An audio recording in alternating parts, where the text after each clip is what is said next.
Jadi di antara mukjizat Quran itu kamalul bayinah. Kalau memberi penjelasan itu sempurna. Sehingga ulama mengatakan imanul muqallid, imannya orang-orang yang asal ikut kiai, asal ikut guru, asal ikut buku, itu mukhtalaf alaih. Bahkan saya sendiri cenderung mengatakan iman itu tidak diterima. Karena manusia dibekali akal, inginnya Allah itu dengan akal itu dia punya kepermanenan iman, apa? Punya kepermanenan apa? Iman dan dengan itu dia imannya mujma'aleh, mesti diterima oleh Allah Subhanahu wa taala karena binna dzori sahih dengan logika yang benar. Dan logika yang benar itu gampang sekali. Beberapa ulama tentu tahu sekali, bukan sekedar tahu sekali karena itu diajarkan Allah dan Rasul. Misalnya begini, kata Allah, saya kalau baca ayat-ayat ini itu sering nangis karena Allah yang Tuhan itu sebenarnya tidak butuh kita. Seorang lagi, Allah yang Tuhan itu tidak butuh kita, juga tidak butuh iman kita. Tapi Allah ingin hambanya itu berakal ya, karena agama itu liqaumi yaqilun sehingga berpikirnya benar. Misalnya gini kata Allah.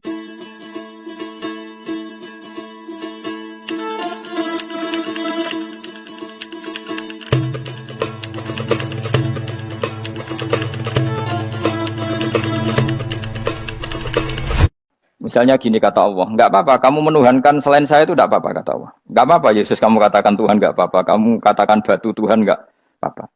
Tapi tolong prosedur ya, prosedur atau persyaratan menjadi Tuhan itu kamu lengkapi, yaitu punya prestasi menciptakan langit dan bumi. Kalau tidak semua urun semen kata Allah, sementing urun gitu. Jadi sebetulnya itu kan rasional. Misalnya enggak apa-apa kamu merasa jadi presiden atau gubernur atau jadi wali atau jadi apa, yang penting prosedurnya dipenuhi. Itu kayak apa Allah baiknya pada kita. Sehingga saya berkali-kali, makanya menurut saya orang alim itu wajib memaklumatkan kalau dirinya alim. Supaya jelas aturan mainnya. Yang dilarang Allah itu kan memaklumatkan alim, kemudian ingin hadun, nafsi ingin salam itu template, dicucuk, dihormati itu kriminal. Itu orang alim gendeng, gendeng sekali. Karena khasnya orang alim itu tentu cari ridhonya Allah, bukan ridho khalqi, bukan ridhonya apa? Makhluk. Makhluk itu la syai', ada siapa-siapa. Dan kita harus baku seperti itu. Kenapa kalau orang alim nggak memaklumatkan kealimannya itu dikatakan salah? Karena fungsi orang alim adalah membawa bayinat, membawa ayat-ayat Allah, bukan kepentingan apa pribadi. Makanya Rasulullah nanti duka ngendikan idza zuharatil fitanu wal bid'u falyudhiril alim ilmahu wa illa fa'alaihi la'natullah wal malaikati wan nasi ajmain. Jika zaman akhir banyak bid'ah, banyak kebodohan, maka orang alim wajib menampakkan kealimannya. Jika tidak, maka dia mal'un, dilaknati langit dan bumi. Karena sebetulnya logika tentang Tuhan itu gampang sekali. Saya ulang lagi ya. Saya punya sekian contoh betapa tauhid itu mudah. Jadi kalau ada orang bilang ikhlas itu angel, Gus. Ya dia sendiri goblok karena nggak tahu logika apa. Ikhlas itu justru gampang. Misalnya kamu ngamal demi manusia. Manusia itu umurnya hanya berapa coba? Kan pasti mati. Lalu kalau dia mati tidak berkutik. Bagaimana Anda bersandar sama seseorang yang mati dan tidak berkutik? Sama-sama bersandar sama zat sing al-hayyul qayyum, sama zat yang abadi. Kamu latih terus akal kamu. Misalnya saya punya jamaah banyak. Mereka itu kan enggak jelas surganya. Kok harap-harap syafaate piye? Soale jamaahku mlebu neraka kabeh. Kan enggak mungkin nyafaati saya. Atau mereka mlebu swarga kabeh wis do sibuk kelon mbek widadari. Mungkin ya ndak ngurusi saya. Jadi dua kemungkinan itu sama-sama ndak ngurusi saya. Mlebu neraka ya rasa nyafaati, kan mlebu swarga do sibuk napa? Ngeloni widadari karena trauma di bocah elek melarat macam-macam. Sehingga kiainya saja wis ora takok Gus Baneng ndi wis ora takok. Wis ribet dhewe no. Nah, tentu saya juga sibuk sowan pangeran sudah itu makom saya sudah sibuk sowan pangeran. Kowe pesta seks sing kula sowan pangeran. Wa swargame ayate pokoke inna ansa'na gunna napa? Insa'a faja'alna gunna. Abkaro bar kelon dadi perawan neh berarti keloni serepot. Kula insyaallah melok daftar sing fa'ama in kana minal muqarrabin farohu warihan. Jadi surganya muqarrabin itu enggak ada sifatnya. Di situ enggak dibakas bidadari, makan-makan enggak, tapi farohu warihan. Satu surga yang sifatnya rohani. Karena enggak bisa disifati. Tapi saya daftar di situ ya hanya beberapa jam. Baru juga bungkon. Sawangane kok taruh rasane wong ayu juga keberatan. Ya tapi saya tentu punya dua kelas, saya punya kartu premium dan ekonomi. Saya enggak tertarik lah daftar yang premium dok nanti repot apa. Saya itu sering nangis kalau baca ayat seperti ini. Bagaimana Allah yang Tuhan kemudian enggak butuh apa-apa, tapi Allah saking baiknya itu membuat tatanan logika kita. Saya enggak akan bosan-bosan sampai sowan Allah. Bahkan andaikan saya masuk surga dengan faham ini, saya milih faham ini karena faham ini itu menguntungkan agama li'ilai kalimatillah. Sementara masuk surga itu hadun nafsi. Banyak ulama mengatakan Kenapa Anda tidak ingin mati? Padahal Anda mati masuk surga. Katanya, saya takut kehilangan momen sujud. Karena sujud adalah hak Allah, sementara surga itu hakun nafsi, keinginan saya. Tentu saya mendahulukan hak Allah ala hakin nafsi. Itu makam-makam yang, dan itu nggak bisa kamu copy paste. Orang yang pada kelasnya akan merasakan seperti itu. Dan kamu tidak perlu minat, malah paham. Jadi sudah, dengar saja. Apa? Dengar saja. Nah, begini misalnya, saya berkali-kali bilang, kenapa ulama dulu, saya ini kan di Sarang juga ngajar tauhid, dulu saya ngajar kubrul yakiniyat, di beberapa madrasah, termasuk di Sidogiri saya juga ngajar tauhid. Di sini saya ngajar tafsir, tapi yang saya titikkan juga tauhid. Begini, saya hidup di dunia ini, terutama saya memang ingin menerangkan tauhid, sebagaimana Allah menerangkan. Begini ya, Jubair bin Mut'im, saya tidak bosan-bosan cerita ini, Jubair bin Mut'im itu termasuk dahiyatul Arab, cerdas-cerdasnya orang Arab. Dia ditunjuk sebagai negosiator untuk membebaskan Asra Badrin, tawanan perang Badar yang kalah dan ditawan Rasulullah dan para sahabat. Kemudian harus ditebus dengan uang.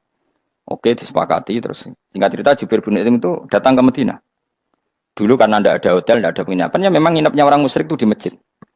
Ya sehingga itu lazim saja. Kamu tidak usah jadi liberal kemudian bilang musyrik boleh di masjid, ya tidak perlu seperti itu. Kamu juga tidak perlu goblok mengatakan nggak ada ceritanya orang musyrik nginep di masjid, karena ya ada tarehnya seperti itu. Jadi tidak perlu goblok, ya tidak perlu liberal. Paham ya? Kalau kamu bilang, wah, nangono wong musyrik oleh nginep di masjid, kamu liberal. Padahal konteksnya dulu memang nggak ada hotel. Tapi kalau bilang nggak sama sekali juga goblok, karena sejarahnya pernah ada. Milih di goblok apa liberal? Apa milih jelas? Nggak milih aja, ngaco aja. 01 apa 02 apa 00. Milih mana? Goblok, liberal, nggak milih. Nah, ketika Jubair bin Mut'im itu datang, delalah Nabi itu sholat maghrib ngimami. Nabi baca surat Wattur wa kitabim mastur fi rabbim mansur wal baitil ma'mur. Kemudian di pertengahan surat At-Tur itu kan ada ayat yang menurut saya itu sangat bagus. Sehingga di kamar saya, di rumah saya itu tak figur ayat itu. Bahwa kita harus dilatih berpikir. Kata Allah memulai argumentasinya, am khuliqu min ghairi syai'in.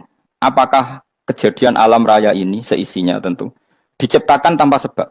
Misalnya begini, alam raya ini kata orang nihilisme atau komunis atau orang-orang paham nihilisme, itu kan dimulai dari ketiadaan. Logika ini kan goblok sekali. Berarti kalau alam ini kadung wujud, kamu kan tahu kan langit bumi sekarang kan wujud. Ya, langit bumi sekarang kan jelas wujud. Berarti logikanya adalah al-adamu yakhluqu makhlukon, sesuatu yang enggak ada menciptakan sesuatu yang itu kan aneh. Di mana-mana al-adam ketiadaan itu tidak mungkin yakhluqu syai'an atau yu'athiru syai'an. Di mana-mana ketiadaan itu tidak mungkin mengefeki sesuatu yang ada. Wong kamu sebut tidak ada itu berarti tidak mungkin bisa berbuat apa-apa. Karena namanya tidak ada. Sekarang alam raya ini dimulai dari ketiadaan. Terus kamu simpulkan sesuatu yang enggak ada menciptakan yang ada. Itu gendeng apa enggak? Oh, gendeng sarap itu. Orang usah dipatahin wong gendeng, sebarno yang mau mati dewi. Jadi makanya Quran menanyakan mereka, am khuliqu min ghairi syai'in. Apa alam yang kadung wujud ini kemudian disebabkan oleh sesuatu yang tidak ada? Lalu kalau sesuatu yang ada pasti diwujudkan oleh yang ada. Nah, karena yang ada ini pencipta harus berstatus super. Nah, super ini oleh ulama disebut wajibil wujud. Maka Allah bersifat super, wujud yang paling prima, yang kausa prima. Karena pencipta tentu kelasnya harus di atas yang diciptakan. Makanya disebut, ulama dulu nyebut Allah itu apa? Wajibil wujud. Karena pencipta tentu lebih dahulu. Maka harus disifati awal atau qadim. Awal atau qadim. Kayak apa Allah mendidik kita? Am khuliqu min ghairi syai'in. Terus Allah bilang gini, ya gak apa-apa, yang menciptakan gak saya, gak apa-apa kata Allah. Tapi am humul khaliqun, kamu saja yang menciptakan, gak apa-apa. Tapi syaratnya kalian juga harus merasa pernah ikut menciptakan langit bumi. Am khalaqus samawati wal ardh. Jadi, enggak apa-apa kamu merasa Tuhan, enggak apa-apa. Yang penting kamu merasa ikut nembok langit, ikut ngecor apa? Langit. Ya pokoknya ikut bikin. Terus kata Allah, bala yukinun. Kamu tak suruh merasa menciptakan langit bumi, kamu juga enggak merasa iya. Memang ya mereka merasa enggak kan? Akhirnya Jubair bin Mut'im saking enggak kuatnya. Am khalaqus samawati wal ardh bala yukinun. Amin dahum khuzun. Sama Allah dibombardir seperti itu. Dia datangi Rasulullah, ya Muhammad, logika itu tidak meninggalkan akal saya. Matarok tali akli nasihan. Akal saya habis Muhammad. Saya iman saja. Saya tidak cukup punya logika untuk melawan argumentasi ayat yang kamu baca. Saya iman saja. Terus iman. Makanya kalau ada logika nihilisme bahwa sebelum alam ini adalah ketiadaan, lalu pertanyaannya bagaimana mungkin ketiadaan menciptakan yang ada? Di mana-mana ketiadaan itu la yu'atsiru syai'an wa la yakhluqu syai'an. Jenenge wae tiada. Tiada itu ya enggak ada fungsinya, ya enggak ada efeknya, enggak ada prestasinya. Ya pokoknya namanya enggak ada ya enggak ada. Nah, ini penting saya utarakan. Terus di sini Allah mengulang lagi, enggak apa-apa yang lainnya kamu katakan Tuhan jadi mitra saya enggak apa-apa. Tapi tolong kata Allah, aruni madza khalaqu minal ardi, tunjukkan ke kami prestasi dia ikut bikin bumi. Kita tahu misalnya Yesus, Isa lahir di bumi. Bumi sama Yesus dulu mana? Dulu bumi, yang dia lahirnya di bumi.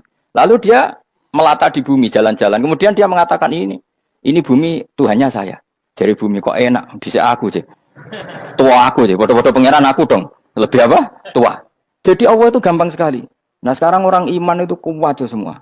Makanya ndak wali-wali. Imane mbek Allah taklid, njaluke aneh-aneh, njuk bojo ayu, sugih, jabatan. Bela Allah secara hujah aja enggak pernah, sudah minta. Makanya kita hidup di zaman yang saraf masal. Lho kula njaluk pangeran akeh-akeh kuwi, coba kamu bela Tuhan tuh pernah bela apa? Bela Tuhan tuh gampang dengan argumentasi al-hujjah yang supaya agama ini tamkin fil ard, benar-benar mapan dalam logika. Yaitu tadi di mana-mana yang namanya sebab itu amrun wujudiyun, di mana-mana sebab itu sesuatunya harus wujud. Paling tidak kita sudah menolak nihilisme. Apa? Nah, nihilisme. Lah wujud karena wujud awal harus berstatus prima. Lah prima itu dalam bahasa ulama disebut wajibil wujud. Makanya ulama dulu ngelatih kita itu pertama Allah itu siapa? Zat sing wajibil wujud. Itu satu filosofi yang luar biasa. Nah, kemudian setelah itu ada setan-setan kecil yang nganggur, yang iseng. Nah itu nggak usah kamu perhatikan. Tinggal delok TV, ngopi, terus tinggal nyate kelata. Enggak saya tamak, pingsan deh. Sokor-sokor stres deh. Dugaan saya, setan saya gue pingsan, kurang gizi. Karena memang setelah itu setan itu udah gini. Lalu sebelum Allah jangan-jangan ada wujud yang lain. Lalu Allah sendiri awal mulanya gimana? Kata Nabi, jika ada pertanyaan seperti itu kamu harus berhenti. Tinggal delok TV atau tinggal delok dangdutan. Ya kalau kepeksa apa-apa, kelasem ae. Saya ada menghalalkan tapi kan sudah kamu lakukan. Karena itu lebih baik ketimbang pertanyaan filsafat. Banyak orang yang dulu sholat ketika sekolah filsafat tidak sholat. Alasannya sampai menemukan jati diri itu Tuhan. Dan itu bahaya sekali karena Nabi berkali-kali bilang kamu jangan mikir tentang Allah pasti rusak. Orang kok mungkin rusak dari Nabi pasti rusak. Nah cara menghentikan gimana? Karena setan ini makhluk, akal-akalannya gampang. Tadi tak warai, saya sebagai ulama, atau sebagai manusia, atau sebagai orang awam, atau sebagai siapa saja. Kadang ada pertanyaan seperti itu. Tak tinggal anggeling dharma, kan pusing setan. Kan ngenteni. Weh, ngenteni bar lo anggeling dharma. Bariku aku lesu mangan mie. Bar mangan mie waret turu. Kan dia ngenteni terus. Mau bikin was-was lagi. Ternyata saya sibuk kan enggak bisa masuk deh. Bangun tidur aku selali pertanyaan tadi. Dinteni. Nah, dia masuk lagi aku sibuk ngajak anak jalan-jalan. Jadi saya kalau jalan-jalan di pasar itu wis enteni tan santai wae. Itu memang resep dari Rasulullah. Jangan sampai orang terjebak filsafat yang sampai menanyakan eksistensi Tuhan. Dan dia tidak mau iman, tidak mau sholat, tidak mau puasa sampai menemukan Tuhan itu siapa. Itu jelas minas syaitonir rajim, itu perilaku setan. Makanya Rasulullah setiap ditanya sahabat gitu itu Nabi guyu-guyu. Dan guyunya Nabi itu kata Nabi, baguslah kalau kamu takut Tuhan kalah kata Nabi. Nabi gojok gitu. Maka ada ulama yang punya seni berargumentasi yaitu Imam Ghazali. Jika setan tanya kamu lalu sebelum Allah jangan-jangan ada wujud yang sebelum Allah. Kata Imam Ghazali, ya itu saja yang Tuhan. Yang Allah ini enggak jadi Tuhan. Ya berarti wujud sebelum Allah itu yang benar-benar Allah. Kalau kamu bayangkan lagi, jangan-jangan sebelum itu ada wujud lagi. Ya itu saja yang benar-benar Allah. Sehingga tetap Allah itu menang terus. Paham ya? Yang jelas jangan sampai didahului Adam. Karena kalau didahului Adam lebih ngeri lagi. Karena sesuatu yang enggak ada menciptakan yang ada. Itu lebih buruk lagi menurut akal. Menurut apa akal? Nah, daripada kamu nggak salim Imam Ghazali, tinggal saja ndelok tadi ndelok sinetron. Itu yang lucu aja. Tidak sing lucu-lucu. Ndelok apa mencari Tuhan. Pokoknya sing aneh-aneh, sing goblok-goblok, sing lucu-lucu, sing perane wong apa? Saya sering diprotes saya. Gus Salim jenengan kok sering ndelok sinetron sing ana dialog wong goblok-goblok. Wong goblok ku menarik cara kula. Apa ya? Cara pandang itu di luar dugaan saya karena kula berkali-kali loh kalah wong goblok. Jadi makanya ini tak cerita nih, beberapa kali yang dari Gus Wak cerdas, berkali-kali kalau ambil goblok. Ada seorang santri itu ingin dibelikan bapaknya itu sepeda motor. Bapaknya wong desa, senengane ngrumat sapi wedhus. Menurut saya ya orang tuanya itu mampu lah, sangat mampu untuk beli itu. Pak mbok ditukokno mawon wong sepeda motor. Kata bapaknya, "Anakku nu jog mondok tak goblok, Gus." Wong njaluk kok sepeda motor, njaluk mobil ora ya goblok. Lek kok goblok, Pak? Jenenge donya iku Gus, sing lahirno donya kok sapi ku ndek anak, wedhus ndek anak jenenge donya. Di mana-mana jenenge donya sing lahirno donya. Iki donya kok mangan donya. Mergo motor iku kan tuku bensin, mobil. Iku cara dekne iku goblok Gus. Batin berarti kabeh kiai goblok perkarane tuku donya sing ngentekno donya. Cara dekne donya iku sing lahirno donya. Batin kok pinter iki batin. Untungnya saya ini ulama ya, ahli tafsir ya malu. Saya kalah itu ya malu. Tapi saya sebagai orang objektif fair, itu teori benar apa? Jadi dunia itu ya sing lahirno dunia. Dunia kok mangan dunia itu goblok. Untungnya dia dengan saya itu jaraknya 5 kilo 7 kilo karena 7 kilo. Lala dia diterkon sepeda motor, tapi tetap mau kalah. Pak, nanti jalan kaki saja. Karena kalau pakai motor ini kegoblokan kata saya. Terus mendingan nih, loh Gus mau kalah tadi.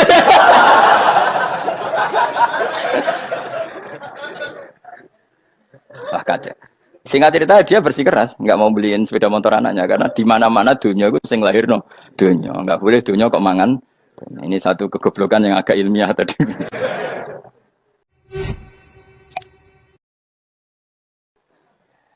Nah Imam Asy'ari juga ngalami hal yang sama. Imam Asy'ari itu punya kita kalau ahli sunnah kan dua partai ya.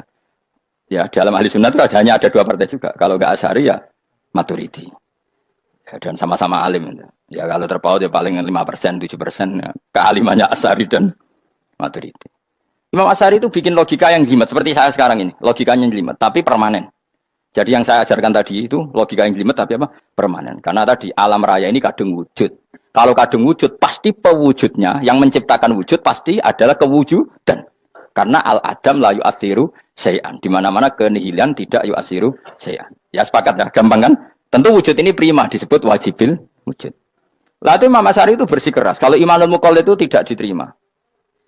Banyak keberatan ulama, tapi Nabi nyatanya yaktafi bi imanil Arab al khalina anin nadur. Nabi nyatanya mencukupkan imannya orang-orang Bedui yang mereka itu kayaknya tidak bisa mikir. Ya, Nabi yaktafi bi imanil Arab itu wong desa al khalina anin nadur yang mereka itu tidak bisa apa? Berpikir. Ingat cerita Imam Asy'ari survei. Coba ayo kita tanya orang-orang kampung. Ternyata kegoblokan orang kampung itu ya ilmiah, masyhur itu. Imam Asy'ari saja harus belajar dari wong awam, wong goblok-goblok. Kita kok ingin ya Badawi bima arafta rabbak. Kowe kok iman be Allah itu bima arafta rabbak. Lalu kamu tahu Tuhan kamu atas nama apa? Dengan logika apa? Jawabnya enak. Al-ba'ratu tadullu 'alal ba'ir wa atharul aqdam yadullu 'alal masir. Angger ana tletong ya ana ontane. Angger ana bekas delamaane wong ya ana sing bar liwat. Jadi misalnya ada bekas teracak anjing, berarti anjing habis liwat. Ada bekas apa ular ya berarti ular harus liwat. Ada bekas teracak manusia ya berarti manusia habis liwat. La wa hadzal alam atharun min athari qudratillah. Alam iki bekas, mesti ana sing gawe. Jadi Mas Ari pinter juga, mesti logikane gak jelimet tapi anggar ana tletong, ana sapine. Ana tracake wong berarti ana sing bar liwat. Dia ngomong gampang wa asarul aqdam ya dulu alal masir. Nah, terus Imam Asy'ari habis itu ngendikan, ya sudahlah dengan logika apa saja. Meskipun karena zori hadal Arabi sebagaimana cara berpikir Bedui ini, sementing ada nazar. Apa ada nazar. Ya nazar apa saja. Misalnya orang ahli matematika mungkin bilang angka dimulai dari 1. 0 itu akal-akalane Khawarizm. Mereka ini kebingungan nulis 10. Tapi tetap angka itu dimulai dari 1. Kalau misalnya 1 untuk mecah kesulitan ya harus dimulai 0,1. Tidak bisa 0 tok. Jadi 0 dulu itu untuk mematahkan kalau jumlah itu tidak sampai 1. Tapi faktanya jumlah itu kan pasti 1 karena dimulai dari wajibil wujud. Khawarizm itu ya pintar matematika. Saya juga punya ilmu hisamnya Khawarizm. Itu kan dia karena kebingungan angka pecah. Misalnya 1 tidak sampai 2. Mau tidak mau harus ditulis 1,5 misalnya. Paham ya? Lalu kalau sebelum 1, tetap dia harus 0,5. Lalu hakikat 0,5 itu kan bagian dari wujud apa bagian dari Adam? Tetap bagian dari wujud. Jadi 0,5 itu kan khayal kuliah. Tawar ya. Mungkin saya ada ahli matematika ala wong kampus. Tapi saya tahu Kang, ala Islam itu lebih gampang. Misalnya gini. Sesuatu itu kadang kamu putuskan itu satuannya 1. Tentu ketika separuh kamu katakan baru separuh. Tapi sebetulnya ketika satuan itu kamu katakan 10, yang separuh itu sudah 5. Itu kan terserah sing bagi, no? Terserah sing bagi. Ya iya dong, misalnya 1 juta, 5, 5-nya artinya apa coba? 500 ribu kan. Sekarang kalau 100 ribu, 5-nya jadi berapa? 50. Kalau 1,5 jadi. Nah itu kan terserah satuannya apa? Tapi tetap dari 0,5 itu tetap menunjuk sesuatu yang wujud. Yaitu 5-nya sebetulnya apa? 5 yang separuh tadi. Paham sih kalau maksud? Tetap nggak bisa sesuatu dimulai dari apa? 0. Nah, makanya kata Abdul Hamid Khan kalau dalam mendidik tauhid, itu gampang saja tadi. Alam raya ini kadung maujud. Kalau kadung maujud pasti disebabkan oleh sesuatu yang wujud. Karena wujud pencipta harus berstatus prima. Lah prima ini atau premium ini kita sifati wajibil wujud. Atau kamu katakan apalah kausa prima atau musabibul asbab. Nah kelirunya kita dalam berislam itu, kritiknya para ulama. Kita ini nyebut Allah dulu baru menceritakan status Allah. Kalau zaman Nabi itu dibalik. Status wajibil wujud itu kita terangkan dulu, baru yang oleh Islam itu namanya Allah. Paham ya? Kan beda, misalnya gini logikanya gini. Kamu ketemu orang ateis. Saya ulang lagi, kamu ketemu orang ateis, terus kamu ditanya, lalu alam ini yang menciptakan siapa? Allah Jalla Jalaluh. Mesti kan tanya, man huwa Allah? Allah itu siapa? Kalau dulu Islam mengajarkan enggak gitu. Surat pertama turun apa coba? Iqra. Iqra itu enggak nyebut kata Allah. Iqra bismi rabbika. Rabbika itu siapa? Alladzi khalaq.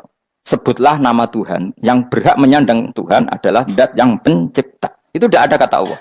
Di surat Mudatsir, surat kedua, ya ayyuhal mudatsir kum fa'anzir wa rabbaka fakabbir. Bukan Allah fakabbir, wa rabbaka fakabbir. Sehingga cara berpikir gini dibalik. Sebutlah Tuhan kamu. Tuhan itu siapa? Yang berstatus Tuhan adalah zat yang berstatus pencipta. Nah, lalu pencipta ini oleh Islam dinamai Allah. Kalau orang ateis kamu langsung bilang Allah, man huwa Allah. Berarti pertanyaannya Allah itu siapa? Lalu kamu jelaskan Allah adalah pencipta. Allah adalah wajibil wujud. Tentu lebih gampang kamu terangkan. Makanya Al-Qur'an menerangkan amkhuliku min ghairi syai'in. Manane saya di sini manane ya Allah? Apa? Allah. Apakah mereka diciptakan tanpa pencipta? Tentu setelah Islam tahu itu namanya siapa? Allah. Paham ya? Kalau balen malih. Jadi sebetulnya Quran itu ngajari kita itu ilmu mantik yang luar biasa. Misalnya ya Yuhanna su'budu siapa? Rabbakumul ladzi khalaqakum walladzina min qablikum. Sembahlah Tuhan. Tuhan itu siapa? Pencipta kamu dan pencipta orang-orang sebelum kamu. Lalu Tuhan ini oleh Islam dinamai.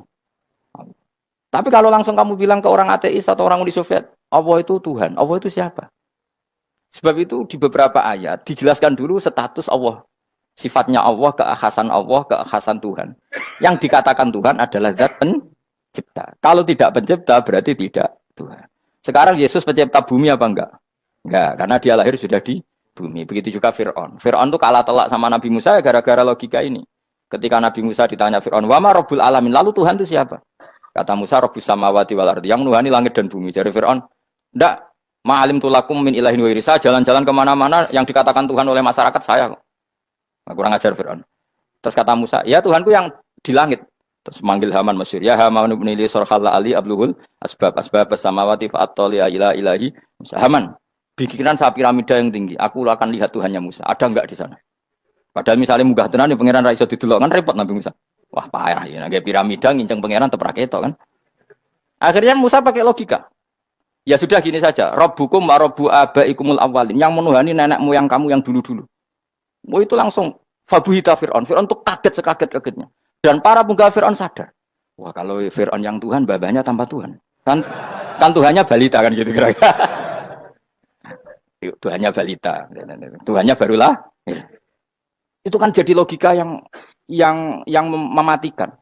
Kalau Fir'aun Tuhan berarti babanya dulu yang wujud itu tanpa Tuhan. Karena Tuhannya baru lahir. Ini ada Tuhan kok datang terlambat ini kan. Akhirnya para punggawanya Fir'aun iman. Macam gendeng ya, Fir'aun itu gendeng. Itu pentingnya logika. Rabbukum wa rabbu abaikumul awwalin. Nah sekarang orang tuh nggak belajar logika. Iman bi Allah orang mantep ning ati, cek iso diguncang setan, jalukane wis aneh-aneh. Jaluk swarga, jaluk gak mutu cara. Gak mutu. Makanya banyak wali kalau ditanya, kamu masuk surga sama sholat milih mana? Milih sholat. Kenapa milih sholat? Di surga itu demi hadun nafsi saya, poya saya. Tapi kalau saya sholat itu untuk hakku. Saya sebagai hamba, identitas kesejatian saya adalah menghamba.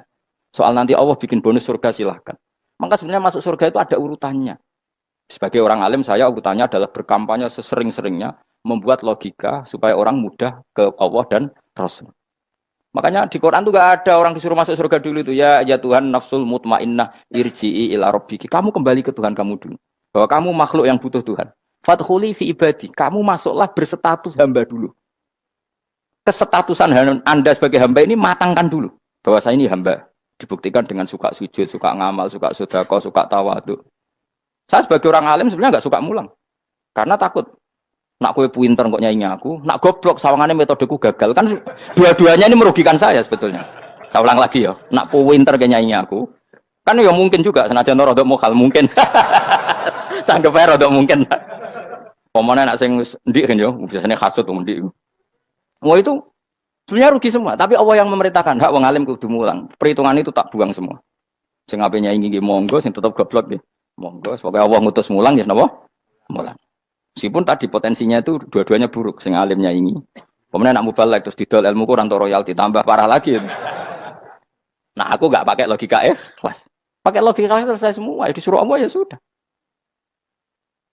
Saya ulang lagi ya, makanya saya minta ya. Surat Tur itu dibaca. Makanya baca Quran itu jangan terlalu egois, jaluk swarga. Statusnya dulu itu fadkhuli fi ibadi. Kehambaan Anda posisikan yang mantap. Lagi wadkhuli jannati. Sekarang enggak dibalik orang ini masuk surga dulu. Kayak surga di kapling.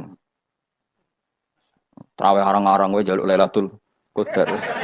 Lailatul Qadar wis kliwat. Wingi wis Dzulhijjah wingi ben. Sebagian ulama berpendapat Lailatul Qadar itu fikul apa? Sanatin. Apa? Fikuli? Karena Lailatul Qadar berdasar nuzul Quran dan nuzul Quran itu bisa saja hari Arafah, bisa hari apa. Ada ulama mengatakan Ramadan, tapi bisa tanggal 1. Nah, kamu kan pemalas, ikut yang partai 21, 23. Karena kan wis akhir-akhir kan wis enteng. Sebenarnya Anda milih 21 berdasar ilmu apa berdasar enak anak terbatas waktunya kan?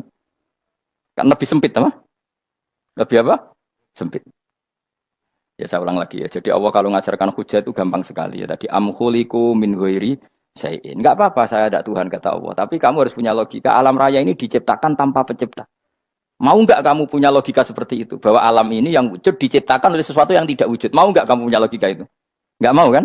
Namanya wujud tentu diciptakan super wujud. Dan super wujud itu wajibil wujud. Dan itu Tuhan kita yang oleh Islam dinamai Allah. Bang, makanya nyebut Allah itu di surat-surat awal Quran tidak ada. Coba awal surat Quran itu surat apa coba? Iqra kan? Iqra itu ada enggak kata Allah?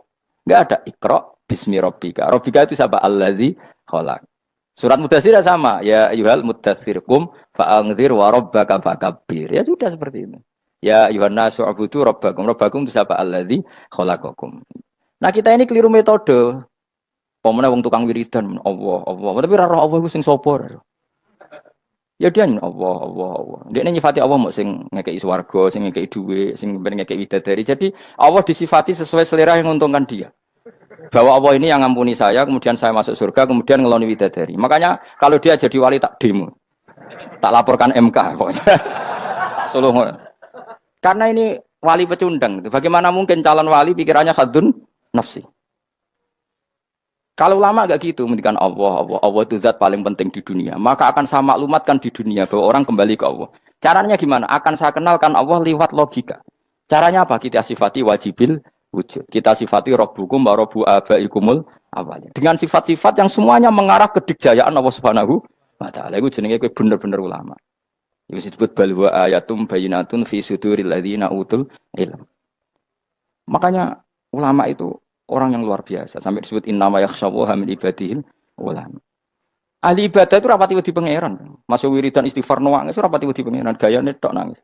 Karena sebenarnya dia nangis wedi ra mlebu swarga. Mlebu swarga gak iso ngloni. Dari itu aja orientasinya itu. Makanya benar Kanjeng Nabi nak gojlok orang alim satu itu lebih utama dibanding 1000 ahli ibadah. Bahkan Nabi pernah ngendikan sangat ekstrim. Fadlul alim alal abid ka fadli ala adnakum kata Nabi.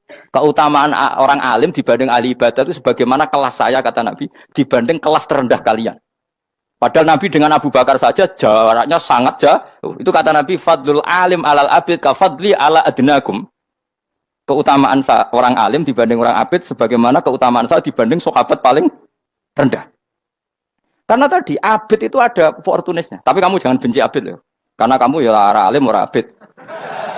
Saya saja yang kritik, saya yang tanggung jawab di depan Allah.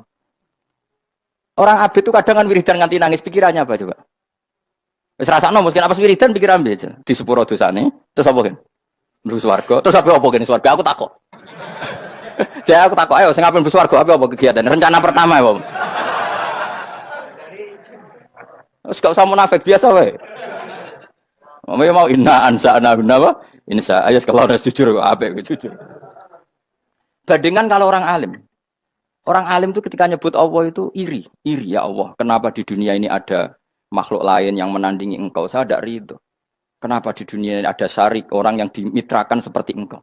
Maka orang-orang alim ini ingin memaklumatkan bahwa la syarika lak labbaika wa huma baik la syarika lak innal hamda wan ni'mata laka wal mulka la syarika lak. Sehingga para nabi itu memaklumatkan itu. Engkau saja yang Tuhan ya Allah. Semua nikmat dari Engkau, semua kepemilikan ini milik Engkau. La syarika lak baik. Dimaklumatkan ke dunia. Innal hamda wan ni'mat itu dimaklumatkan. Enggak ada kepikiran mereka masuk surga.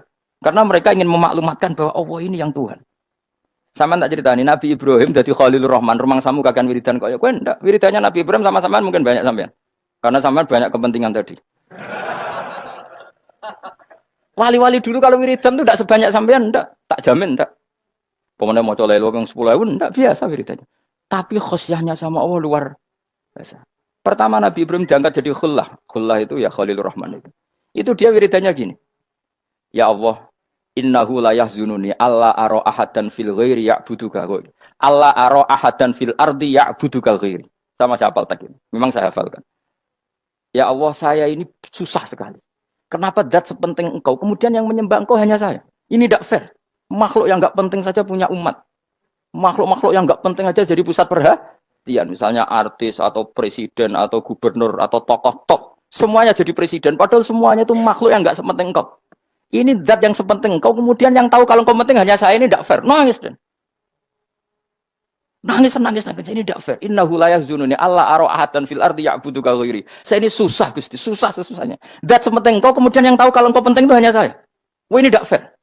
Loh, coba kalau orang mencintai sesuatu kan gitu. Misalnya kita bojo ayu, kemudian wong liya kabeh darane elek, mangkel ora? Mangkel enggak? Kamu beli Alphard. Kamu kira itu mobil mewah. Kemudian orang nyejajarkan podo mek keri, mangkel enggak? Semua kenikmatan tuh kita nikmat karena itu diakui ya enggak? Wes gunanya apa kayak di Alphard gawe ning Gunung Kidul. Terus wong darani ngono iku padha mbek keri ambek kejangke mangkel ora kira-kira. Enggak penting mewahnya ini tetap butuhnya pengakuan. Coba misalnya kamu jadi presiden hidup di dunia orang sufi. Sing darane wong penting wong saleh ahli sujud ora kakuat iki. Keteko di Barnos. Karena itu dihormati situ hanya orang apa soleh. Kakuat gak? Mau kakuat gak? Atau kowe dadi artis top, teko ning daerah Gunung Kidul wong desa-desa, terus diundang lek. Oh, mangkel kae. Le bayangno.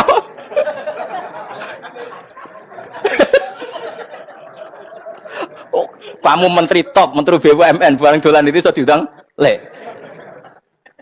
Mados walang lek ngono. Oh, mau mangkel. Karena orang keren itu butuh pengakuan apa? Meski misalnya di bojo ayu terus wong liya kabeh darane eleke mangkel gak? Sebetulnya orang merasa nikmat itu karena pengakuan. Bayangkan andekan orang itu melihat Alphard itu tidak wow. Orang punya Alphard gagah enggak? Oh, enggak gagah. Kalau orang lain enggak bilang apa? Oh. Ya mau misalnya digoning desa terus ana wong desa nganggep kok model tepak terus. Terus saya mau badhe numpang wedhus kula angsal, Pak. Kagak itu. Habis kan. Makanya branded itu harus dimaklumatkan. Nah itu bayangkan Nabi Ibrahim. Zaman itu ada Raja Namrud yang dipuja-puja, ada orang kaya dipuja-puja. Kemudian engkau yang Tuhan, pemilik langit bumi, enggak ada yang muja-muja engkau. Ini enggak fair ya Allah. Nangis. Orang kok kowe eling pangeran sak jam swarga Gusti. Dasar gak bakat wali. Terus saya itu pernah kangen Nabi Ibrahim itu sampai nangis dan itu saya tidak berdoa. Semua yang terkait Nabi Ibrahim itu saya baca. Mulai surat Quran, tafsir tentang Ibrahim. Dan sampai saya di Kudiro di Tadirawa pernah ziarah ke makamnya Nabi Ibrahim. Itu saya hampir nggak pernah doa. Saya isek. Ya karena tadi. Ketika Nabi Ibrahim nangis-nangis gitu, ya Allah ini tidak fair. Engkau zat terpenting di alam raya ini. Kemudian nggak ada yang menuhankan engkau. Nggak ada yang merhatikan sama ini tidak fair. Susah sekali. Karena yang tahu engkau Tuhan itu saya tok. Masyhur itu sama Allah. Karena Ibrahim nangis-nangis itu terus sama Allah diterbangkan ke langit. Disebut wakadhalika nuri Ibrahim malakutas sama. Di langit ada jutaan malaikat sujud, jutaan malaikat rukuk, jutaan malaikat baca tasbih. Nabi Ibrahim oke Gusti kalau gini ya benar, ini baru benar kata. Makanya terus Allah dengan keangkuhannya, karena Allah punya sifat angkuh dan itu sah walahul kibriya. Kan sifat angkuh baik untuk Allah tapi tidak baik untuk makhluknya, dan Allah dengan sifatnya walahul kibriya. Kata Allah kalau nasihati para nabinya, kamu tidak usah susah jika di bumi jarang orang nyembah saya. Innalladzina 'inda rabbika yusabbihuna lahu bil-laili wan nahar wa hum la yasamun. Kamu tenang saja. Orang yang di sana di langit-langit itu maksudnya para malaikat itu bertasbih siang dan malam. Wa hum la yasamun dan mereka tidak berhenti-henti, tidak bosan-bosannya bertasbih. Jadi nabi itu baru terhibur kalau yang diidolakan itu keren. Itu nabi, itu wali. Itu wali kutub, itu wali. Kamu enggak nyebut Allah itu sebenarnya kamu kan enggak ingin kan bangun malam ingat Allah. Berhubung utamu akeh. Terus Allah mbok libatno mbok nyaur kan sebenarnya itu. Kamu ingin jadi bupati, sebenarnya kamu enggak kangen Allah. Kamu ingin jadi bupati. Terus Allah mbok jak koalisi kan gitu. Terus malam-malam Allah, ya Allah ini hambamu ya Allah minta ini. Sebenarnya kamu kangen Allah apa kangen keinginan kamu? Terlalu menyindir banyak orang ya. Maksudnya ini cerita saja. Ya sudah ini kayaknya kok banyak yang tersindir. Tapi ini kan ngaji. Yang ngaji itu harus naik kelas. Ya sudah tidak usah diteruskin kok banyak yang tersinggung. Ya sudah tidak usah diterusin. Walau ya akhidu mau mengalap sapa Allah anas saya manusa bima kan perkara kasabu kang nglakoni sapa anas. Minal maasi sing pira-pira maksiat. Mataroka. Mongko ora ninggal sapa wa taala dzuriya ing atase ndhuwure artayil ardi minda batin saking kewan apa wae. Nasama tegese kewan tadubu kang melata pun nasama alih ing atase arat. Kalau saja Allah ingin merusak manusia karena dosa-dosanya, pasti tidak disisakan beberapa sesuatu yang jadi kebutuhan manusia, termasuk dabam, misalnya enggak ada hewan, enggak ada tanaman, enggak ada apa saja di bumi, karena Allah ingin mengadab manusia. Tapi nyatanya di balik mereka maksiat, tetap fasilitas kepentingan manusia ada, karena sifat ghafurnya Allah, sifat rahmannya Allah. Walakin akhiru tetapi ini ngakhirna sapa wa hum wong akeh ila ajalin temu kemaring batas musamman kang wis ditentokno. Yaumil kiamat tegese dina kiamat. Fa idza ja mongko nalikane teko apa ajaluhum ajale wong akeh fa inna wa mongko satuna wa taala iku kana ana sapa wa bi ibadihi kan kawulan apa basiran dat sing mirsani. Fa yujazi mongko males sapa wa ing wong akeh ala amali ing atase wong ngamale wong akeh. Carane ngemales Allah tentu profesional atau prosedural fi isabatil mukminin kelawan ganjar wong mukmin wa iqabil kafirin lan nyiksa wong kafir. Ya jadi Quran itu gunanya ya membuat logika yang benar supaya orang itu menghindari kesalahan. Jadi menakut-nakuti itu kalau nggak harus tentang neraka, takut dari kesalahan, takut dari kebodohan. Kan kita juga takut kan punya pemimpin yang salah, takut punya kasus, takut kepleset. Ketakutan tidak harus dari neraka. Makanya saya berkali-kali bilang, saya sering dulu dinasihati Mbah Mun, enak ben alim, ojo sering maca tafsir, mari goblok dari Mbah Mun. Maksudnya mari goblok itu gini, mufassir itu manusia, kadang dia itu satu ayat umum, dia mendiktekan ke satu kasus, padahal kasusnya lebih umum. Makanya berkali-kali sama nani umpomong ini, contohnya ini, karena nanti itu mengikat. Misalnya gini ya, saya ulang lagi ya, ben gayamu kayak wong alim. Coba andekan kapasitas Anda itu RT, minta jadi presiden, itu ngelama apa doa? Tidak jawab saja. Ngelama. Jatah kamu untuk azab, kok jaluk Lailatul Qadar, ngelama apa Anda? Mestinya jalukmu orang untuk azab, itu bagus. Paham ya? Banyak ulama diajak istisqa gak mau. Banyak itu ulama. Ayo istisqa kita karena sudah lama gak hujan. Kata ulama tadi, jatah kita ini kena hujan batu dari langit. Gak hujan batu sudah bagus, gak usah minta. Ulama macam-macam. Lah rai-rai ngene iki pantese entuk Lailatul Qadar untuk adab aja jawab. Orang untuk adab wis bagus. Yo dadi dongane ya Allah. Ampun jenengan siksa la tu akhidna. La tu akhidna maknane njuk Lailatul Qadar pun ora disiksa. Jar makam kita itu masih Rabbana la tu akhidna. Iku supaya gak disiksa innasina waktu kalau kita salah. Kowe kan gak kalau. Wah sudah salah. Jadi donga innasina waktu sange apikane pangeran wae ditambahin. Kalau kita salah. Kalau kita kan sudah ada kalau lagi sudah. Sudah jelas salah berkali-kali lagi. Mbok wong diisin. Njolak jaruk Lailatul Qadar gak diisin. Tapi oleh wong pangeran apian. Pangeran kan tapi misalnya pangeran ora aku luwe apian timbang aku. Jadi sowe disahno permintaan. Tapi gak dikabulno. Mau disahno, tapi ora usah apa? Disahno iku iman jalin yen wong goblok piye meneh, kok macam-macam. Makanya doa paling fair itu ya Rabbana dzalamna anfusana wa lam taghfir lana wa tarhamna lanakunanna. Makom kita itu di sepuro pangeran. Sing bener donga wong traweh-traweh lho ning Tuban ning Jogja wis bener. Apa innaka afuwun karim tuhibbul afwa fa'fu anna. Ora ana guru-guru kita donga, ya Allah anilna lailatul qadar ya Allah. Ka ora sarahku kiye kita ora ana ngajarno ngono ya Allah innaka afuwun karim tuhibbul afwa fa'fu anna. Jenengan kandat sing kathah nyepurane lan seneng nyepuro impun jenengan sepuro. Iku wis bagus sudah. Sudah bagus. Ndelok lailatul qadar gresuk ndelok srengenge. Terus ndelok angin. Angger daerah Gunung Kidul banter terus ana-ana. Boy wong tahu diri, maksud kula nggih tetep minta Lailatul Qadar tapi tahu diri. Misalnya suwe bar sedekah, poso bar salat 1000 rakaat, terus utang si sahur, sampai togo-togo sing mbok dolimi jaluki sepuro. Pas kowe tenan mergo wis ngrasa ora dolim, nduk Lailatul Qadar. Tapi kira ngrasa ora dolim wis ujub sombong. Wong sombong ora berhak meraih.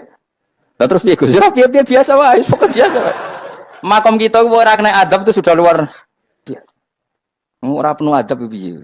Wis ngene iki luar biasa, napa? Luar biasa. Mun nang ngandel kula, mesti ngene iki keadaan seperti ini terus. Maksudnya dongane wae Rabbana la tu'akhidna in nasina wa akhtana. Itu sudah luar biasa. Nah, ini kan teruskan dawe Mbah Mun ya. Misalnya Allah bilang gini, fattaku, maka takutlah kamu. Biasanya mufasir ditambahi minan nar, maka takutlah kamu masuk. Sebetulnya yang perlu dihindari dari kita, takut itu ya, takut salah, takut bodoh, takut terdolimi, takut mendolimi orang lain, takut hidup tidak ada gunanya. Tapi mufasir tentu milih yang populer, takutlah kamu dari api neraka. Coba misalnya gini, kita nanti masuk surga. Kemudian zaman di dunia kita tidak pernah berkampanye ya, atau berkontribusi untuk agama Allah. Cara saya itu izin. Kata Imam Malik, saya masuk surga. Kemudian orang yang mencintai saya masuk surga itu saya malu. Rasulullah juga gitu. Saya sebagai pemimpin umat, saya malu masuk surga. Dan satu dari umat saya masih masuk neraka. Jadi ulama dulu tuh ketakutannya bukan sekedar masuk neraka. Takut malu, takut bodoh, takut keliru, takut. Saya misalnya nanti masuk surga itu malu. Andaikan saya tidak pernah ngajar tafsir Jalalain. Malu saya. Karena kalau tanya Allah, kenapa pun buswargo?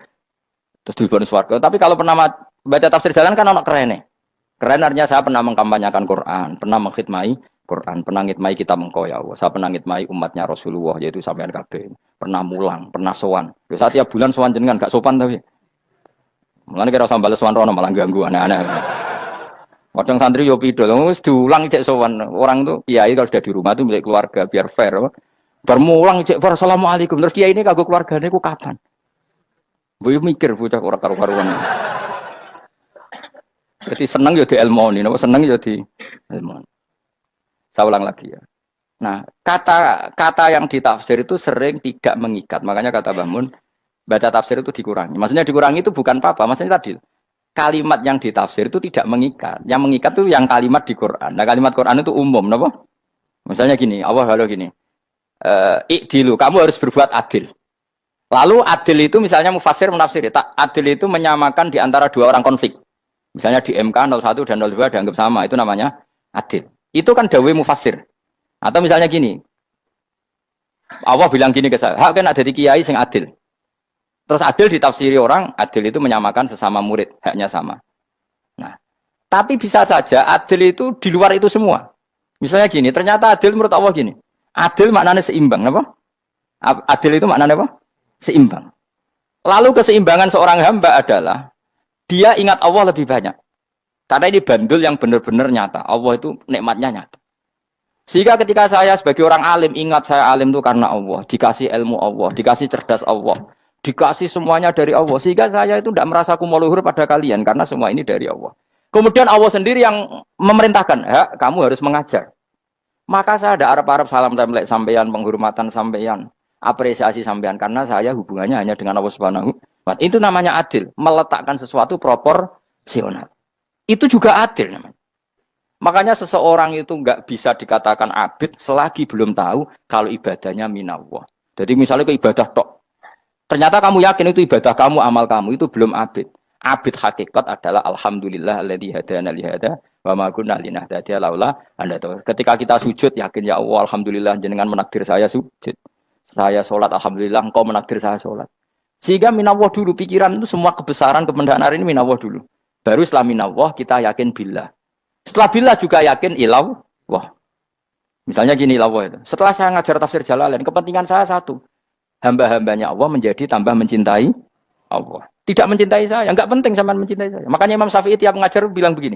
Waditu annal khalqa ta'allamu hadal ilma wala yahmadunani. Saya senang kalau kalian belajar fikih sama saya, tapi kamu tidak usah muji saya. Jadikan fikih ini alat taqarrub kamu kepada Allah. Itu namanya minallah wa ilallah. Itu adil. Tapi adil yang dijelaskan ulama beda-beda tadi. Ada mengatakan adil adalah proporsional antara murid, antara keluarga dan murid.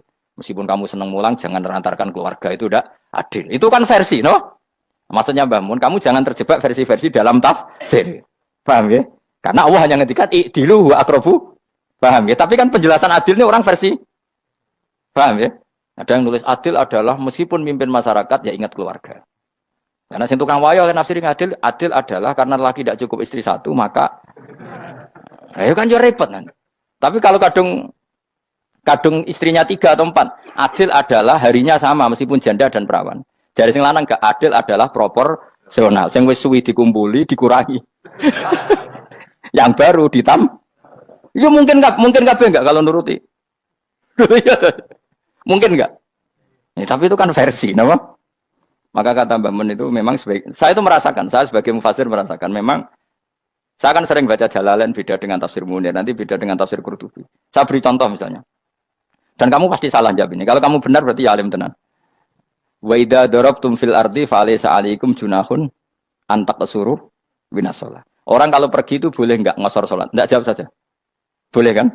Ngosor salat itu apa? Misalnya salat asar 4 jadi berapa? 2. Kalau isya jadi 2. Kalau subuh? Enggak, sudah maju lah. Maghrib? Enggak, kan yang bisa dikosor hanya berapa?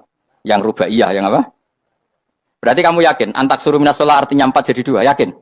Enggak, jawab saja. Yakin. Nah itu termasuk orang pinter. Ya. Berarti ilmu lagi sak trip. Ya? Sebetulnya kata Imam Qurtubi enggak. Ayat itu kan hanya bilang gini, kalau kamu bepergian, maka kamu boleh menyendak sholat. Qasru itu memotong.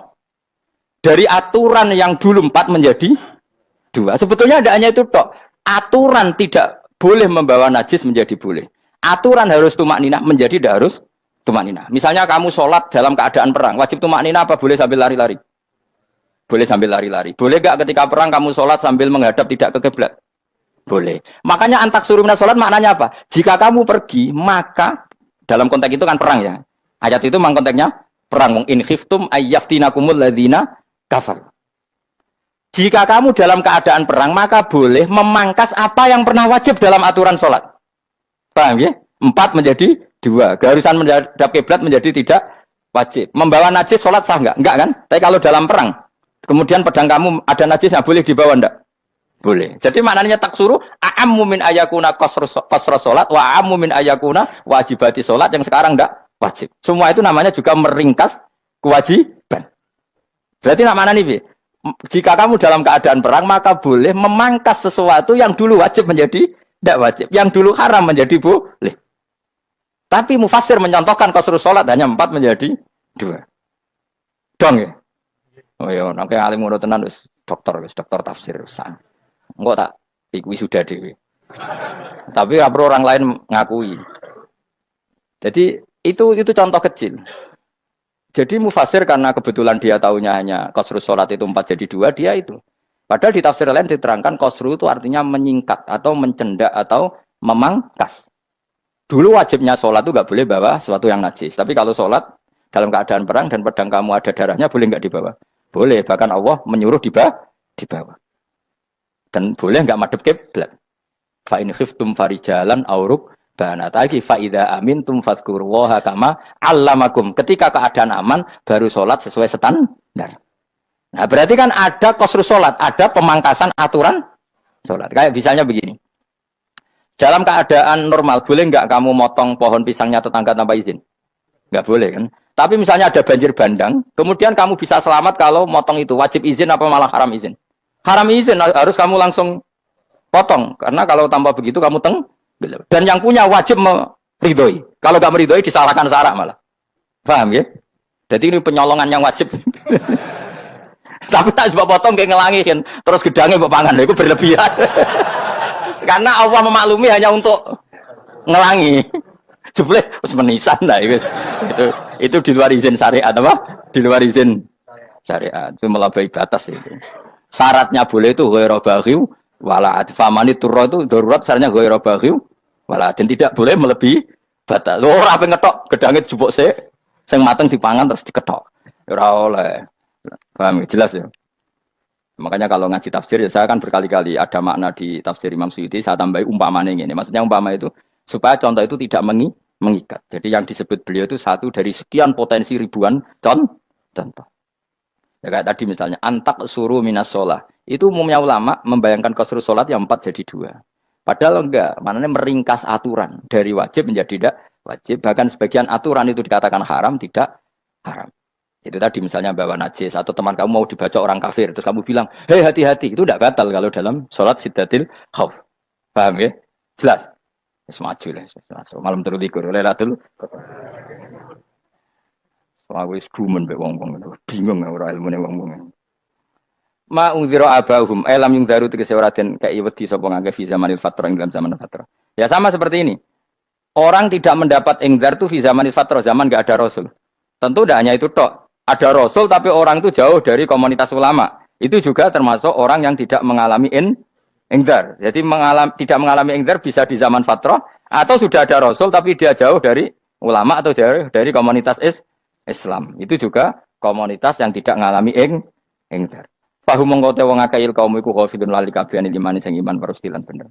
Itu contoh paling gampang itu nak dawuh yai mesti bener itu loh. Kalau kamu ngaji tafsir Jalalain ya Yuhannasu budu rabbakum. An-nasu biasanya ditafsirkan kufaru Mekah, napa? Padahal di situ nas semua manusia apa kafir Mekah? Semua manusia. Cuma konteks dulu karena Nabi orang Mekah dan zaman itu yang diberi peringatan orang Mekah, Imam Suyuti bilang kufaru Mekah. Lah seperti itu kufaru Mekah mengikat apa enggak? Enggak kan? Enggak, karena yang dituruni Quran yo kafatal linnas. Tapi ya Yuhannasu di Jalalain sering ditulis apa? Kufaru Mekah. Nah, seperti itu tidak mengikat. Itu contoh saja, Pak. Contoh saja dalam konteks zaman itu. Paham ya? Jadi banyak, makanya tafsir itu sebenarnya agak ngikat.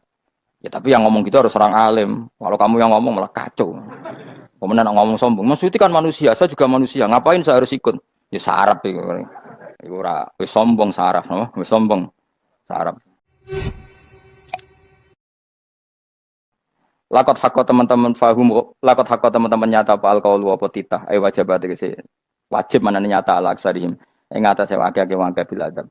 Lakot hakot teman-teman jadi nyata apa alkohol apa titah anane adab, wajib sih wajib apa adab al aksarihim bil adab, fahum mengkote wong akeh layu minu nara iman sopong akeh, il aksaru sih udah akeh wong ora iman, zaman niku mas, ya maksudnya zaman niku, tapi jengben biboten ngerti, tapi yang mungkin batu Isa itu semua orang iman, tapi ya banyak yang setelah iman itu tidak bermanfaat lagi karena wis napa matahari terbit dari napa barat hina la yanfa'u nafsan imanuha lam takun amanat min qabl inna satam ing sunu jana ing sun fi anaqihim ing dalem gulu-gulune wong akeh tak gawe aglalan ing belenggu bi ayu doma gambar bi antu doma gambar sento dewi kumpulno ilaha maring anak apa di tangan di anal gala karon sak meneh wil iku yajma'u iso ngumpulno wil al yada ing tangan kal unuk maring geger maring napa gulu-guri lho jenenge unuk wong Arab nak darani kene ku unuk nak darani kene ku nakher. Ya cari wong Arab, ya kene iki unuk, kene iki nakher. Lah gulu niku ngeten, tangan ditakok teng napa? Napa? Gulu. Napa jenenge? Cidok niku cidokne. Sing guri-guri. Faya mengkote tangan ila iki kumasmatun ting kupono ila atkoni maring dagu. Niki lho jenenge dagu. Jam udzakonin waya mustamaul lahyan. Kumpule dua dagu atau dua wang nah ki cumanan. Fahu mengkote wong akeh mukmahuna iku dadi bunder sapa wong akeh. Manane rafiuna ngangkat wong akeh usaha ing sirahe wong akeh. Lastatiu na ora iso mampu sapa ngake khawdaha ing ngendekno ruus. Menawa dhewe maksudi wa ta iki mutamsilun mu bayangan, mu tamsil gambaran. Mulane kula gumun mbek ulama riyen. Tak contohno ya, nek ulama dhisik ku top. Wong dhisik nak ndaren bun neraka digludungno. Wong kafir sok ben digludungno ning neraka. Iku ya pancen ngalim tenan wong dhisik. Mergo gambarane ngene, ora usah praktekno sok ben, praktekno saiki wae. Nak praktekno sok ben kaya sok ben mlebu neraka. Dadi ngeten wong nak lungguh ngene, wong Arab nak ndaren iki ason-ason. Terus ngeten. Ngeten. Niki kan niki jenenge apa? Dengkul. Dengkul itu kena dagu, terus tangan kena cidok. Dadi ngeten. Dadi wong wis dalam keadaan bunder. Paham ya? Lah melane malaikat karek nyaduk terus gludung-gludung ngono. Paham ya? Dadi mergo yo napa? Dengkul nempel dagu, paham ya? Tangan nempel cidok, terus ditaleni. Paham ya? Terus ya karek gludung dong, melane wong kurang adane bunder apa iku? Oke bayangno saiki sampean ra usah gak usah mlebu maksudnya, paham ya? Mulane ape mlayu ora iso, wis posisi ngono, paham ya? Sampean ra usah delok, maksudnya praktekno saiki. Orang delok lho. Lah dawuh Imam Suyuti wal muradu te kang den kersakno iku annahum sak temne wong akeh la anu nek ora tunduk sapa ngakeh li imani maring iman. Wala faduna nek ora tunduk sapa ngakeh ora ndilukno ru'usau ing sira wong akeh lahu krana iman. Iki tapi dawuh Imam Suyuti. Tentu tidak semua ulama sependapat. Jadi cara Imam Suyuti semua yang dikatakan Quran ini mu'tamsil.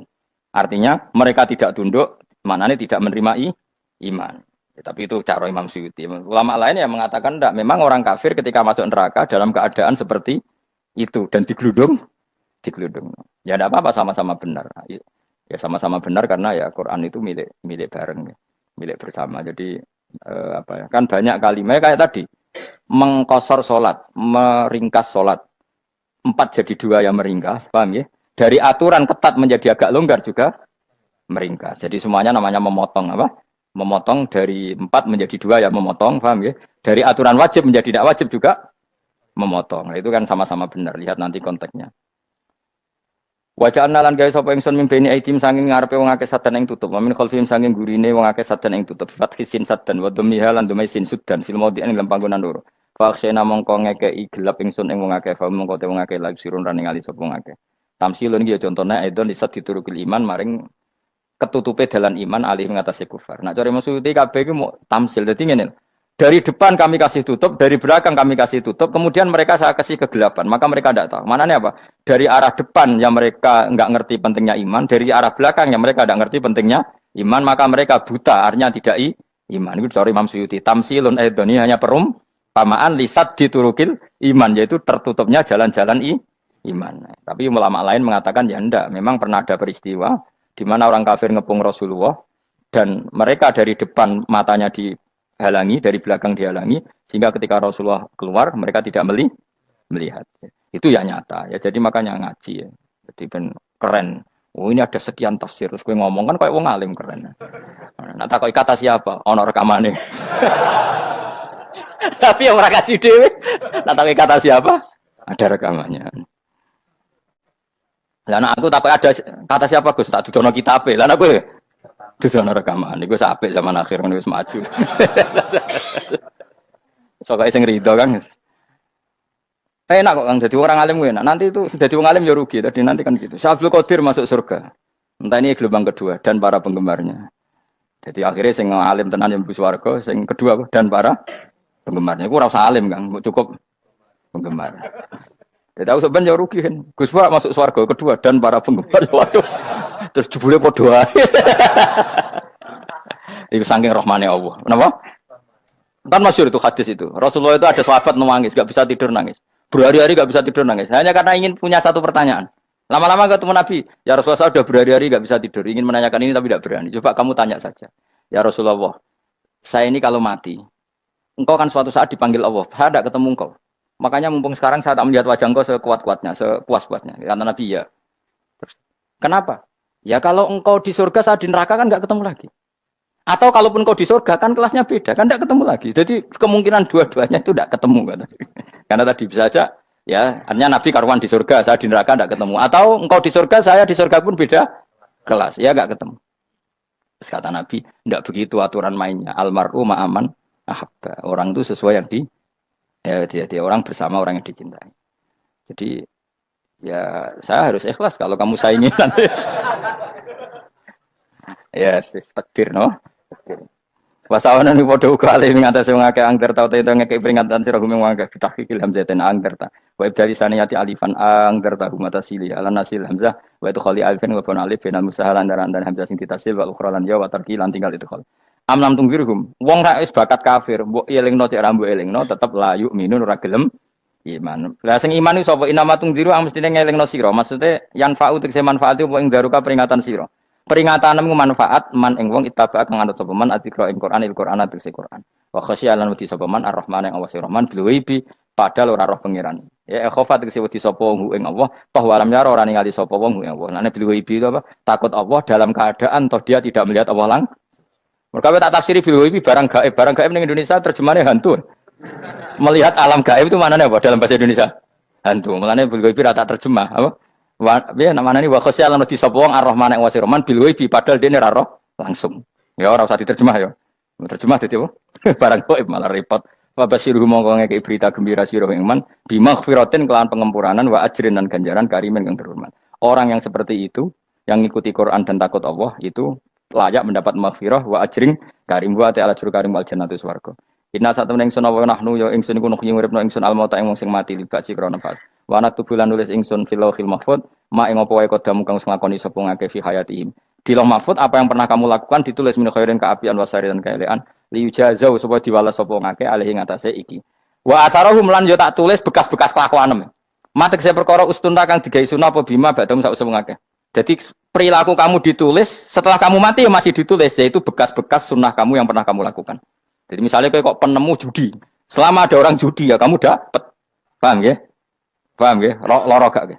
Makanya ulama ngendikan dulu tubalil amwat Tuba liman mata wa matat ma'ahu dunubuh. Bejo wong mati kemudian dosa-dosane melok mati pisan. Maknanya dia mati dalam keadaan tidak pernah melahirkan sunnah keburukan. Paham ya? Tapi bejo wong sing mati kemudian dia meninggalkan sunnah kebaikan yang diikuti terus. Kok sampean ini lho bener. Gak paham jalan lah, nggo jalan kalau turun ngaji. Sehingga sebenarnya anak gak paham lah ya gowo. Lho kok gowo jalan cung dhisik bapak ra paham lah ya gowo. Itu sudah bagus. Apa? Bagus. Berarti pokoknya anut anak ya anut. Pokoknya keren, pokoknya keren sampean keren. Jadi nanti sampean anak tuku jalanan takoki, Pak, kok tuku jalan dhisik bapak aku ning lemari iki ono jalanan. Lah tapi dhisik bapak paham yo ora ya paham bodoh. Wes stop, stop. Jelas ya gitu anak tubuh mangkot damu wa atharoh. Makanya sisa-sisa amal kita, bekas-bekas amal kita semuanya adalah ditulis sampai Allah Subhanahu wa taala. Mulane kula kepengin jenengan nate syukuran, pisan-pisan nate syukuran. Pertama anak kita bisa sholat. Guling-gilingan banyak orang syukuran perkara ulang tahun. Kenapa pertama anak kita bisa sholat kita tidak pernah apa? Syukuran. Padahal sholat itu yang menjadi identitas anak kita, kehambaannya ila yaumil qiyamah. Mbok ya orang itu gitu. Sehingga nanti anak kita tuh senang sekali. Itu saya itu kalau agak marah, itu anak saya yang paling kecil, baru umur 6 tahun. Itu tahu-tahu bilang, "Pak, saya sudah sholat." Karena dia tahu, saya itu paling terhibur kalau ada berita sudah sholat. Jadi itu penting supaya orang itu tahu orientasinya bapak itu sholat. Jadi jangan sampai terus anak kita kalau ulang tahun syukuran, tapi pas sholat kita dingin-dingin saja. Lama-lama anak kita berperasaan sholat itu tidak penting. Buktinya apresiasi bapak biasa saja. Itu contoh kecil. Sehingga nanti tertanam, anak kamu tertanam, nanti cucu kamu tertanam. Jadi itu namanya asar apa? Asar. Jadi harus seperti itu. Jadi ya itu namanya asar. Makanya Nabi Ibrahim nggak berani minta uang sama Allah.